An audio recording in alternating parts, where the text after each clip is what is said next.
राज्यातील अतिवृष्टीग्रस्त शेतकऱ्यांसाठी नुकतेच राज्य सरकारने 33,000 कोटी रुपयांचे मोठे पॅकेज जाहीर केले होते। या घोषणेनुसार पीक विम्याच्या फॉर्म भरलेल्या प्रत्येक शेतकऱ्याला हेक्टरी 17,000 रुपये देण्याचा महत्त्वाचा निर्णय मुख्यमंत्री देवेंद्र फडणवीस यांनी घेतला होता।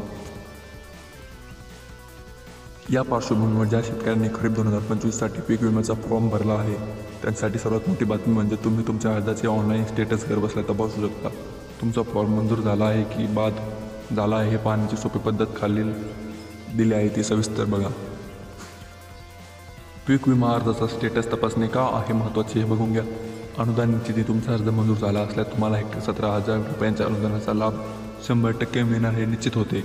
त्यानंतर दोष दुरुस्ती, जर अर्ज बाद झाला असेल तर तो का बाद झाला हे समजून घेऊन वेळेत आवश्यक कागदपत्रे आणि माहिती दुरुस्त करण्याची संधी मिळते आणि घरबसल्या माहिती कोणत्याही कार्यालयात न जाता तुमच्या मोबाईलवरून 2 मिनिटात ही अत्यंत महत्त्वाची माहिती तपासता येते। पीक विमा अर्जाचा स्टेटस तपासण्यासाठी तुम्हाला पॉलिसी ID आवश्यक आहे। फॉर्म भरल्यावर मिळणाऱ्या पोचवर हा ID असतो। पायरी 1, अधिकृत वेबसाईट उघडा। तुमच्या मोबाईलमध्ये Google ॲप्लिकेशन ओपन करा। सर्च बारमध्ये पीक विमा असे टाईप करून सर्च करा।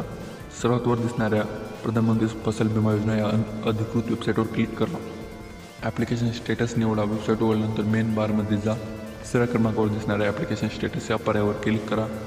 पॉलिसी ID आणि कॅप्चा प्रविष्ट करा। स्क्रीनवर दिसणाऱ्या जागी तुमचा पीक विमा पावतीवरील पॉलिसी ID काळजीपूर्वक प्रविष्ट करा।